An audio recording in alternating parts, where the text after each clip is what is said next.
seni rupa di Solo maupun di seluruh tanah air Indonesia. Kali ini saya berkunjung ke Natur Galeri dan ini ada di Solo. Nanti kita pengen mengulik apa sih Natur Galeri itu. Nah, nanti kita langsung ngobrol langsung dengan pemiliknya. Selamat sore, Pak Natur. Selamat sore Mas Imam. Apa kabar? Sehat, Pak. Syukurlah. Iya, amin. Oke. Teman-teman, beliau ini salah satu, bukan salah satu nih, pemilik galeri di Solo. Dan mungkin ini pertama kali Solo punya galeri. Kalau nggak salah ya, Pak? Iya. Pertama kali ya. Jadi satu-satunya galeri yang di Solo, yang pertama kali ada di Solo. Nah ini nanti kita akan diskusikan mungkin apa sih kalau boleh tahu kan? Iya. Sejarahnya dan galeri ini saya buat sekitar tahun 2023 ya, pertengahan kalau tidak keliru. Jadi saya buat galeri ini, kebetulan saya punya ruang yang cukup layak lah untuk dijadikan ruang display lukisan. Dan saya juga melihat bahwa selama ini memang karya pelukis seni rupa di Solo ini pelukisnya jumlahnya banyak sekali, tapi tidak punya tempat yang representatif untuk mendisplay karya mereka secara kontinu. Karena kebanyakan mereka ini karya-karyanya hanya dipamerkan dalam sesi-sesi pendek di hotel, di ruang-ruang pamer, di institusi pemerintah. Jadi ketika orang datang ke Solo ini mencari di mana lukisan karya orang Solo, nggak ada tempatnya. Nah itu yang mendorong saya membuat ruang pamer seperti ini. Tadi saya koreksi, sebetulnya ini bukan galeri pertama di Solo. Jadi tahun 97 waktu saya pindah ke Solo, sebelum krisis moneter itu di Solo ada 2 galeri kalau nggak salah. Dua-duanya itu berlokasi di Jalan Slamet Riyadi. Nah itu di Jalan Protokol, itu ya cukup lumayan bagus lah karena di jalan utama. Tapi setelah krisis moneter waktu itu semua hilang karena memang tidak ada kegiatan ekonomi yang bisa bangkit pada saat terjadi krisis moneter, apalagi ada kerusuhan di Solo. Nah setelah itu sporadis, hanya pelukis memamerkan karya tertentu di ruang-ruang tertentu kayak seperti di ruang restoran, tapi itu jangka pendek. Nah setelah 2023 saya berinisiatif untuk mencoba menghidupkan kembali suasana berkesenian, khususnya berkesenian seni rupa di Solo ini lebih hidup lagi. Kalau produsen pelukisnya banyak, tapi tidak ada instrumen untuk menyampaikan kepada masyarakat, ini loh karyanya. Kira-kira itu yang mendasarinya. Oh gitu ya. Jadi gini, memang problematik di Solo seperti itu, Pak. Ini kan jadi kayak semacam yaitu tadi pertanyaan keluhan kalau bisa dibilang gitu. Karena Solo sendiri kan ada beberapa katakanlah isi yang sudah terlalu menurunkan ratusan mungkin ya, betul. calon seniman, terus ada UNS juga, ada Jepas 9 ada. Nah ini kan mungkin ada katakanlah sejak-jajapan di tengah, yaitu tadi banyak teman-teman yang beraktivitas mengajar karya tapi tidak punya tempat yang cukup layak. Nah, mana tuh ini mungkin pertanyaan saya kan, apa sih karya yang menjadi kriteria di sini yang mungkin bisa menjadi galeri teman-teman, kira-kira apa sih yang bisa masuk ke galeri sini? Kalau saya sih tidak terlalu kaku dalam hal menentukan mana yang bisa masuk atau yang tidak. Gitu. Buat saya begini sebetulnya, yang namanya selera lukis itu beragam yang jelas. Jadi tidak ada karya lukis yang bisa dibilang ini buruk, ini baik. Sangat relatif sekali. Saya sediakan lukisan ini, ternyata orang ini lebih suka yang itu. Jadi menurut hemat saya ya, karya-karya pelukis Solo, terutama apalagi yang senior-senior, saya bilang karyanya itu luar biasa bagusnya. Jadi hampir bisa dibilang semua pelukis itu berkesempatan untuk mendisplay.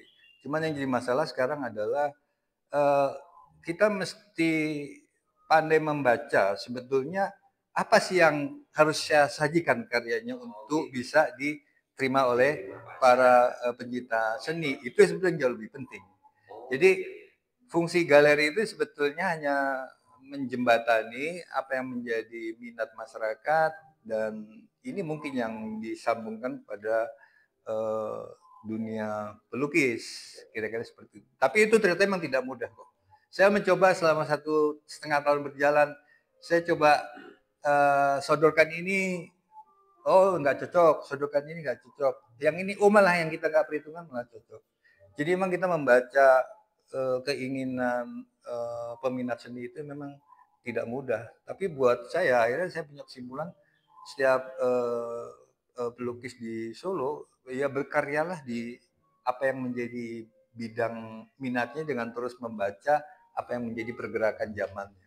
Saya kira itu.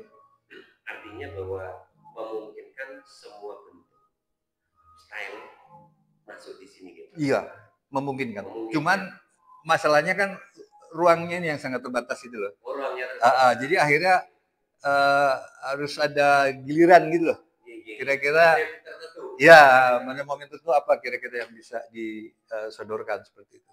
Karena juga banyak pertanyaan yang datang ke saya, Pak, saya ada karya kayak gini, bisa tidak? Bisa tidak? Saya pikir bukan masalah bisa tidak, masalah gilirannya gimana nih, momentumnya gimana, seperti itu. Jadi ada semacam antrian. Karena sifatnya saya ini menyediakan ruang dan pelukis menitipkan karyanya di sini, lebih mengarahnya ke sana. Jadi ini kan sebagai konektor, istilahnya penghubung antara pelukis yang bisa berkarya dan yang mencari calon peminatnya. Satu itu, kedua juga saya juga berharap dengan adanya institusi semacam ini, buat orang-orang yang selama ini di Solo mencari di mana saya bisa mencari tempat keragam lukisan, itu ada tempatnya gitu loh. Karena selama ini infrastruktur itu tidak ada. Jadi disambung gitu. Ada bagian untuk mengedukasi, ada bagian untuk mendistribusi, ada bagian untuk mengedukasi juga lewat jaringan-jaringan media sosial. Seperti itu kira-kira. Jadi gini Pak, mungkin kan terkait lagi dengan soal pemasaran. Iya. Apa Pak Nasrul menjalin dengan hotel-hotel atau gimana ini Pak?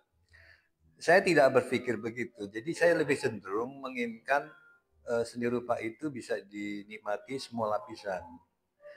Karena selama ini ada kesan bahwa lukisan itu hanya diminati oleh kolektor, harganya tinggi, kan seperti itu. Nah, saya sebenarnya berharap bahwa seni rupa itu juga bisa diminati oleh semua lapisan. Yang jadi masalah biasanya emang orang udah takut dulu lihat lukisan, wah ini pasti harganya mahal gitu loh. Ya, itu problem. Ya, makanya saya bilang akhirnya gimana ya supaya mendorong orang-orang yang suka tapi ada kekhawatiran dengan harga ini, ada jalan tengahnya gitu. Itu yang saya coba dorong gitu. Karena menurut hemat saya ya, menyukai sebuah lukisan memang sebuah proses ya. Orang tidak bisa ujuk-ujuk saya seneng lukisan ini, enggak. Jadi memang bertahap. Oh iya.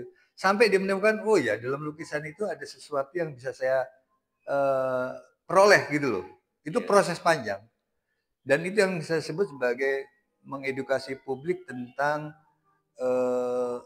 bagaimana sebuah lukisan itu bisa menjadi hiburan, inspirasi buat dia. Itu yang harus terus didorong buat masyarakat. Dan itu yang saya pikir masuk segmen bukan disebut kolektor, tapi orang yang memang menyukai sebagai mungkin bagian dari interior rumahnya atau apapun lah. Mungkin itu yang saya harapkan. Jadi sekaligus sebagai edukasi. Lebih ke arah sana. Jadi saya akhirnya selama ini lebih lama-lama saya pikir iya, akhirnya saya bergerak lebih condong pada mengedukasi publik tentang eksistensi seni rupa, lebih mengarah ke sana. Dan ternyata ya memang ada efeknya. Oh kayak gini tuh maknanya. Jadi oh maksudnya ini loh. Jadi mulai dia ngomong oh itu kan ada interest. Iya. Wah iya boleh juga ya. Ini gimana kalau saya mau nikmati misalnya kayak gitu. Nah itu yang harus dibangun sebetulnya. Makanya saya setiap bertemu dengan teman-teman pelukis Solo, sebisa mungkin mereka itu membuat studionya itu sebagai galeri yang bisa dikunjungi orang. Sehingga semakin banyak orang di Solo ini punya alternatif untuk mengunjungi tempat-tempat menikmati lukisan. Saya selalu dorong begitu. Karena nggak mungkin dikerjakan sendiri. Karena kalau melihat cakupan kota Solo sendiri dengan sedemikian banyak pelukis ini, Iya. mungkin naturnya tidak cukup untuk bisa menampung. Oh, nggak mungkin. Jadi mungkin yang beliau maksud bahwa setiap pelukis punya studio yang cukup layak untuk dikunjungi. Jadi ketika ada orang dari luar kota atau mungkin orang Solo dari lukisan, bisa langsung datang ke studionya masing-masing. Betul, memang harus kayak gitu. Ini mungkin pertanyaan terakhir. Iya. Harapan sebagai pemilik galeri dan juga secara keseluruhan terhadap dunia seni rupa di Solo. Saya tuh mengharapkan Solo ini yang selama ini digaungkan sebagai kota budaya tuh juga bisa mendorong seni rupa ini naik ke permukaan. Saya berharap begitu. Nah, karena itu ya harus dikerjakan oleh semua pihak, ya pelukisnya, ya pencintanya, ya dunia pendidikannya. Ini bagaimana bisa menggerakkan. Karena kalau kita jalan 40 km ke arah Jogja aja, masa Jogja punya puluhan galeri, di Solo itu tidak ada galeri. Problemnya kan bukan karena tidak ada pelukisnya gitu loh, ya karena emang nggak ada galerinya. Loh, nggak ada galeri kenapa? Masyarakat sendiri mungkin juga belum cukup minat. Nah, kalau memang belum cukup minat ya bagaimana kita dorong masyarakat ini untuk minat. Caranya gimana? Ya hasilkan karya terbaik, hadirkan karya di tengah mereka, sesuaikan kemampuan mereka dengan karya yang disajikan oleh pelukis. Yaitu semua harus butuh penyesuaian. Jadi ini memang butuh kerja bareng. Jadi butuh proses panjang ya? Oh, butuh proses panjang. Saya pikir itu harus dikerjakan semua pihak ya. Semuanya. Kalau saya pikir di Solo ini mungkin ada 200 pelukis ya. Kalau 200 pelukis ini mau gerakkan bareng-bareng, saya pikir ini mungkin bisa. Energinya kan? Iya, betul. Ya kalau saya ngomporin aja lah.